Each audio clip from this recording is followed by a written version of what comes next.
All right, Benny, welcome. I'm so glad to have you here today. Thank you for having me. I appreciate it. I'm excited about this. So, where are you quarantining at right now? Right now, I'm in Denver, Colorado. That's where I'm gonna, you know, just relax and chill and work on my business. But yes, Denver, Colorado is home for me, so that's where I'm at. Oh, cool. So, do you have a nice view of the mountains from where you're at? No, I don't. I can't actually see the mountains from my townhouse that I have. But if I, drive right around the corner, I can see the mountains right around the corner. Okay. I was going to say, it makes me feel a little better. I'd be totally jealous if you had that postcard view right out of your window. So, I lived in a high rise actually right around the corner for a couple years. I lived on the 14th floor and I had a perfect view of the mountains. I actually want that place back, but somebody's occupying it right now, but I had a beautiful view. that's incredible. Do you ever get sick of the view, or is it like every time you see it, it's just amazing? Yeah, it's just amazing. The fact that, the earth is shaped like that and how beautiful those mountains are and seeing the snow and, they look far away, but actually, you can actually get up to the mountains in about an hour, hour and a half. And it's just such beautiful scenery. You live in the perfect place. Yes, I do. It's so beautiful outside. The sun is always out. The people are nice. It's just unfortunate that what we're going through right now with the quarantine and the COVID-19 virus, I just want everybody to be out there or stay safe and, just practice social distancing and understand how important and how serious this virus is. Absolutely. So while they're in there quarantining, you said you're working on your business right now. Is there something that you recommend other people do? Right now, yeah, I think everybody, if you have any ideas or things that you think you can share with your expertise, this is the perfect time right now to get online and share those ideas. And that's something I'm getting ready to do with my course and to help people achieve their goals in record time and understand personal development right now. Personal development right now is super important. Just taking the time every single day to become a better person while you have the time, while you're at home, while you're away from work or while you're working at home and just spending time with your family. Let's develop as people. Let's get better as people. Absolutely. I think that's such wise advice. I see so many people posting about binge watching shows on Netflix and, eating so many snacks and being bored. And I also see, there's the opportunity to take a little more time to relax because we aren't out running errands and stuff. But this is the perfect time to really dive deep into our businesses, into our lives, and that personal development. Yes, absolutely. So, right now you're in Denver. Yes. Do you want to tell us about something else special about Denver for you? Well, I played here for 4 years. I played for the Denver Broncos for 4 great years. I was able to win a Super Bowl here in 2016 with the Denver Broncos, and I got a chance to play with legendary Hall of Famer Peyton Manning, future Hall of Famer Peyton Manning, DeMarcus Ware, guys like Von Miller, Aqib Talib, Demaryius Thomas, Wes Welker, Emmanuel Sanders, just some of these great players that I actually grew up watching, and I actually got a chance to play with these guys for 4 years. I got a chance to play with Peyton for 2 years, and to two of the greatest years of my life, just learning and watching and just being around such an incredible human being.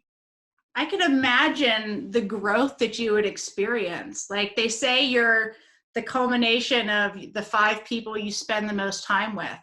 And when you put yourself in a pool with that kind of talent and drive, that's amazing. What an incredible opportunity. Yeah, it's just going to make you a better person, it made me a better player. And it just taught me so much about life in general, just seeing Peyton at the age of 39 and 40 years of age and the way he went about his work every single day Hmm. and just who he was as a person. That's what really I took a lot from, just the way he connected to people. And, I do a lot of reading, and John Maxwell talks about everybody communicates, few connect, and Peyton was a connector. And John Maxwell goes on to say that, connecting is the ability to identify and relate to people in such a way that you influence them. And I'll never forget the first day I met Peyton and I got a chance to see him walk into that locker room. And I don't know if you've ever met anybody of significance or famous, But, I felt like right when I met him, I felt like he was like 10 feet tall. I felt like he was just way taller than me because, just his He is presence. close to 10 feet tall, isn't he? That's what it felt like. He's about 6'4", 6'5", but just when I saw him, I was just like, wow, this guy. And the fact that he came up to me and introduced himself to me, I already knew who he was. Wow. The fact that he came up to me and introduced himself to me, and just how he knew everybody in the building by their first name. And I'm not just talking about coaches and players. I'm talking about the janitors, the people in the kitchen, the PR staff, everybody by their first name. Because in order to be successful in life, we're going to need the help of other people. And I felt like he really understood that, and he explained that, or I got a chance to actually see that and see him do that every single day. I love that. I absolutely love that. The very first time that you and I met, one of the things that stood out to me about you, and I was really impressed by, was the fact that there was people everywhere that, around us, that when they heard that you had played for the Broncos in the Super Bowl and, played NFL, they were really impressed and excited and wanted pictures with you. And you were so gracious. Like, you never were like, oh no, or, get your picture taken quick. You were so kind. You took a picture with everyone I saw. You were talking to people, you were answering questions. And I really appreciate that giving heart about you, and no arrogance, just kind. So when I hear you talking about Peyton Manning, I saw some of that in you as well. Yeah, that's something that I just learned.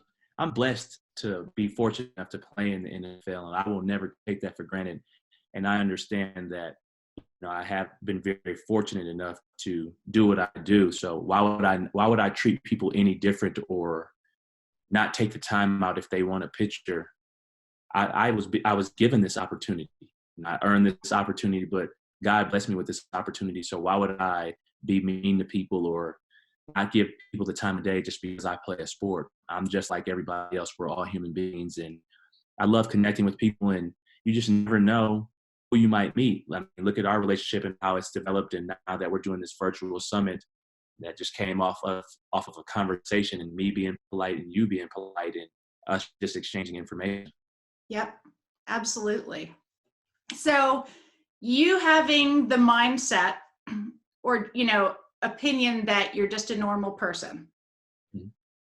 And yet you have played with Tom Brady, Eli Manning, Peyton Manning. You're telling me all of these amazing players that you have, competed against and been on the team with. How do you, as a normal person, step onto the field to compete against or have your childhood idols depend on you?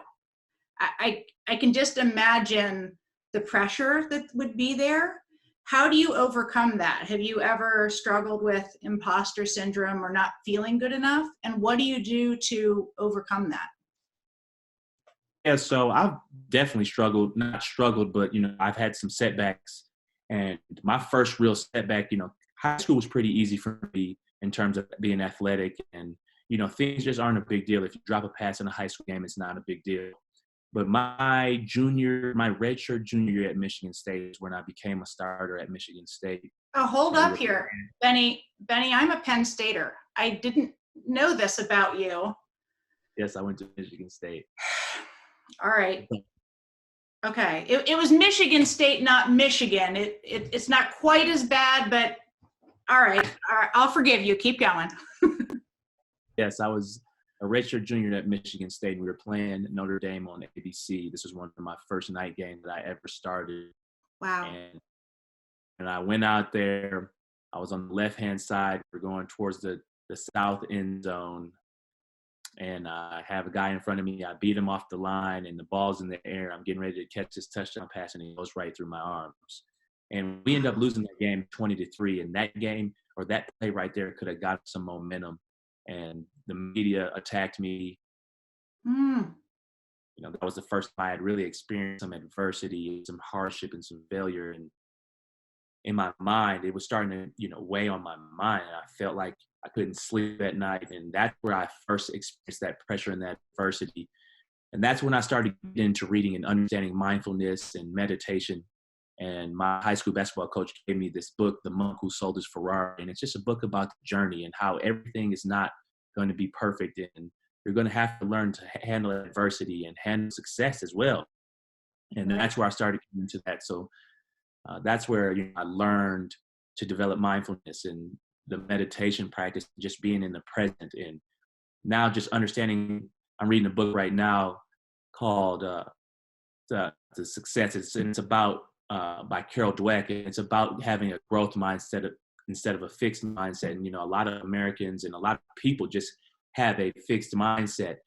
I could have easily right there with that failure just given up and said, this is my peak right here. I'm only going to play college football. But instead, I just enjoyed the process, and I ended up scoring a couple of game-winning touchdowns later on in that season. But if I had given up right then and there, then I wouldn't be able to be where I'm at today. So, I want people to understand that you have to develop a mindset and a growth mindset. And adversity is going to come. I mean, look at where we're at right now, but this is the perfect Absolutely. time to work on that growth mindset. Don't have a fixed mindset and say, hey, well, this is where I'm at personally. This is where my business is at. No, your business can grow. This is a perfect opportunity for people to learn and to push themselves past their limits and grow. This is about a learning experience. This is a learning experience right now that we're going through as people. So you've developed what you call the GPS system. Will Yes. you explain some of that? I love everything that you're saying, and I'm just like, okay, tell me how to do it, Benny. Yeah. What tips can you share? Well, right now I'm, in the process of working on it. So it's the GPS method, and it's goal setting and perseverance and equals success. You have to have goals. But before we have goals, when you type a destination into your maps or your app or whatever it may be to go somewhere, it gives you those turn by turn directions. But what I want people to understand first is the portion about leadership, and the person who types in that address or that destination and that's driving, or maybe not driving, but just saying directions, that's the navigator. So you have to understand leadership. Leadership is super important. And that's when I go back to connecting and talking about Peyton. And leadership is influence. If you can influence somebody, just one person, you are a leader. Leadership is super important. And then when it comes to goals, you have to write your goals down. Then you have to break your goals down. But you first have to write your goals down Mhm. where you can set them every single day, because you have to have a target to hit. If Yep. you don't have a target to hit, a whole bunch of activity with no direction is chaos. And people need to understand that you have to have a target to hit. You have to see it. So when I was playing with the Broncos, our goal was the Super Bowl. And we mentioned that goal in April.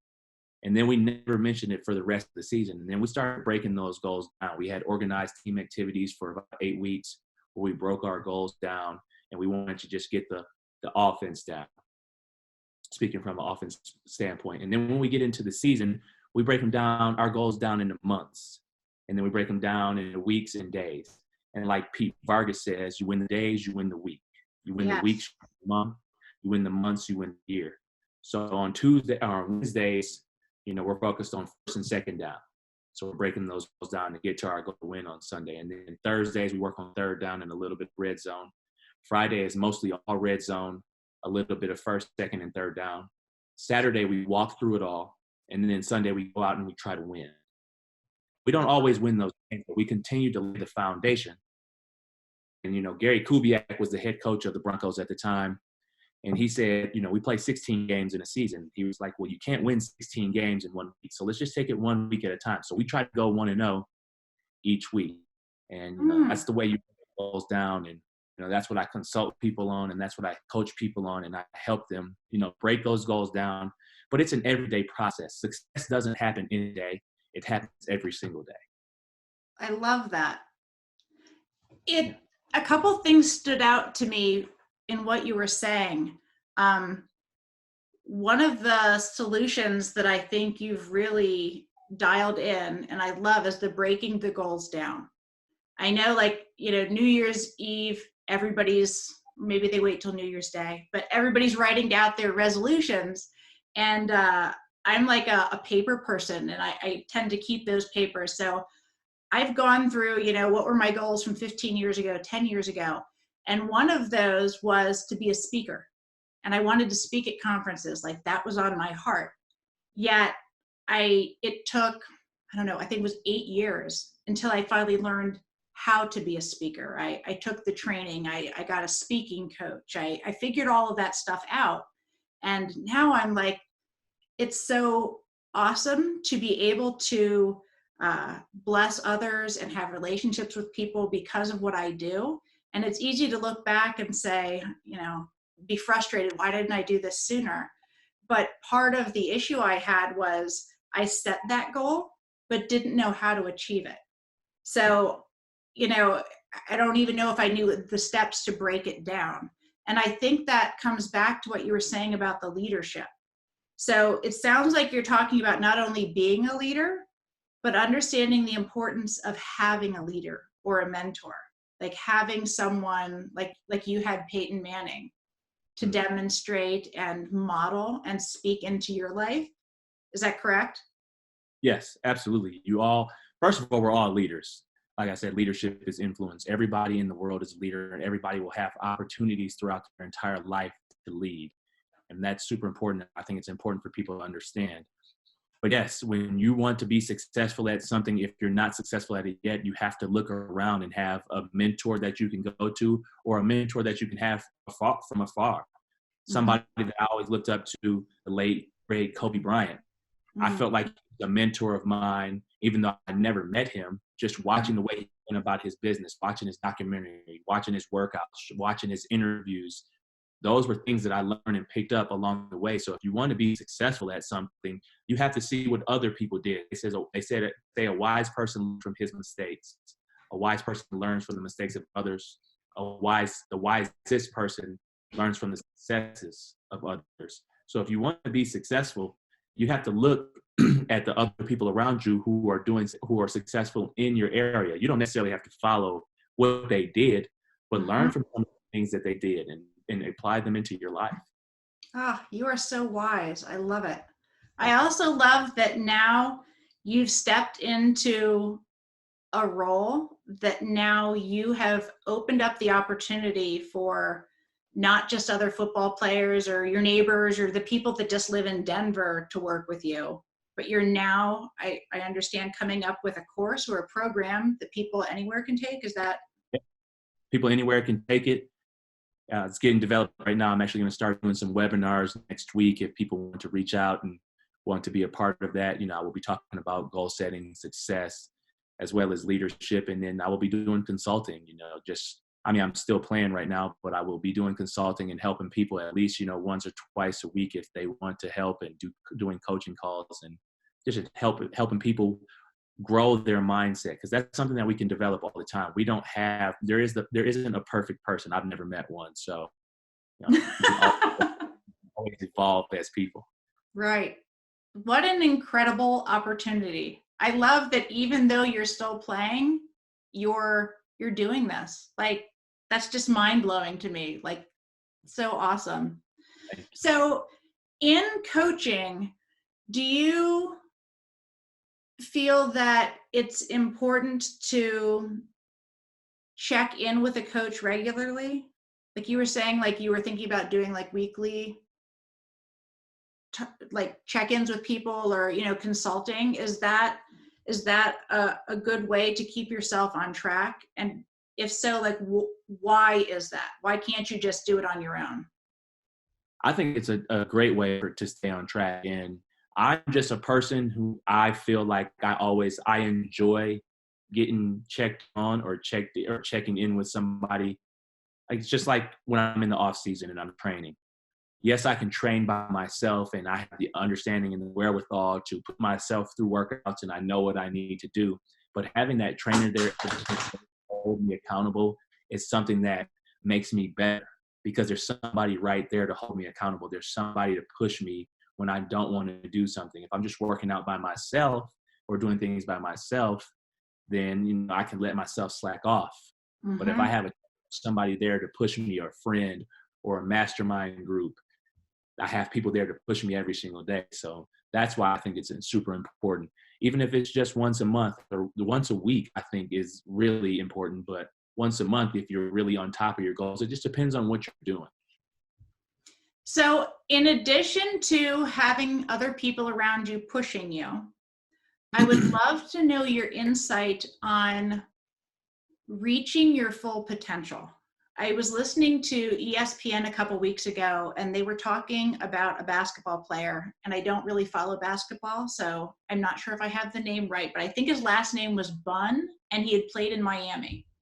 And they were talking about how he was a young player. Do you know who I'm talking about? Okay.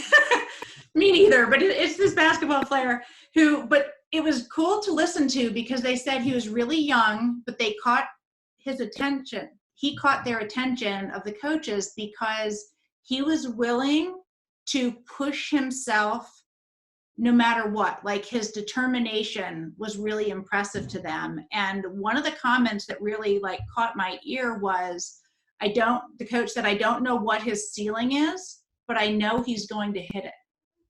And that's so appealing to me. I love that. Like, I believe that each and every person has a gift that the world needs.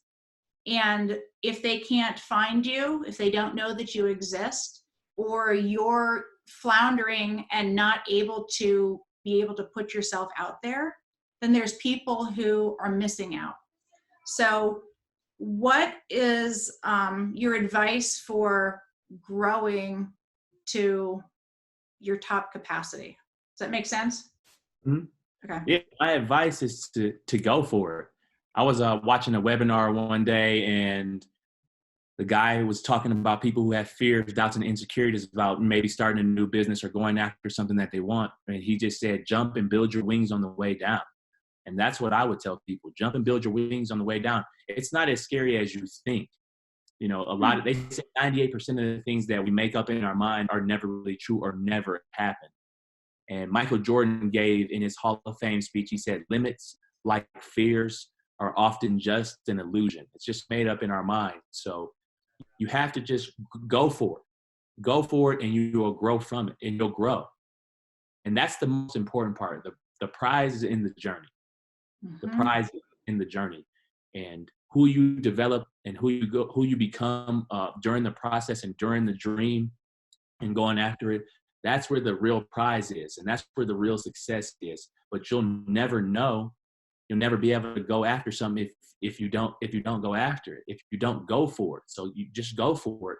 And trust me, it's not as scary as you think.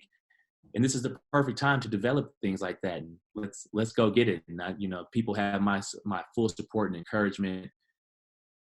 I have so many things to share, but imagine if I was afraid to just get on this virtual summit, do the virtual summit, or do public speaking, then I wouldn't be able to share these stories. But yes, it's scary, but developing is the most important part in personal development, and just pushing yourself and stretching yourself. When you stretch yourself, that's when you see everything come to fruition. Man, you are so wise, Bennie. I love it. Thank you. You're such an incredible person. I love it. It's so great. Try to be. Thank you so much. Absolutely. You're the type of person that, listening to you hear that, you're the one that I want to have on speed dial for when I'm afraid to do something, to hear that from you. Like, to have someone speaking that encouragement and believing in you can make that difference between being afraid to go for it. Because when you're saying just go for it, I have like I'm thinking of some of the things that I want to do, I'm afraid of, and it's like, but I can come up with excuses, but I can really see the value of having you as a coach and being able to hear that encouragement from someone, who knows. And it sounds like you really believe in what you're sharing and know that it can work for anyone. Well, yeah, I've had these personal experiences. I've been in games where, my number's been called and I've had to answer the bell. And yes, there's some nerves, but what other choice do you have? But you have no choice. And sometimes I've been scared. I haven't played up to my ability. And sometimes, I was just like, you know what, I'm going forward. And it worked out. It's exactly how it should have. So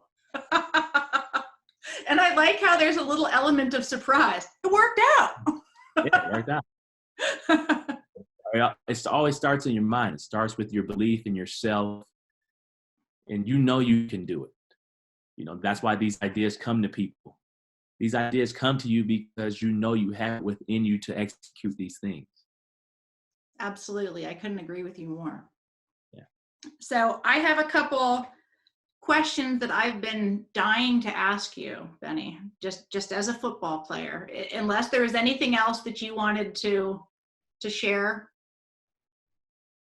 Oh, no. Okay. No, I'm ready for your questions. All right. So here's my two questions. So as someone who has a speaking coach and took a long time to become comfortable speaking, I am always impressed with the football player that, you know, they win the game and, you know, the media calls them over and they're interviewed. Like they don't know what's going to be asked. They're just interviewed on the spot. Or, you know, you see these guys at press conferences. Are you trained to do that? And if so, how do they go about training you? Or are all football players just naturally good at answering questions? No, there are a lot of football players that are bad at that. But yes, you just get trained over time, and there's no substitute for experience. So actually just going through it throughout your life, when you get to be in the NFL, you've probably been interviewed thousands of times. So you get better, you understand, you look back at previous interviews, and they also have a PR team on each team that, hey, this is the questions they might ask you, you know, just be ready for them. They come to us ahead of time just saying, hey, there might be some questions here. There might be some questions about that. So think about your answers. Just like when you were asking me, hey, you know, are there any questions that will make you uncomfortable? Or do you want to know the questions? And I said, no, I don't need to know questions because I have all the answers. I'm ready for the answers because I've been through this and I know exactly what I'm talking about.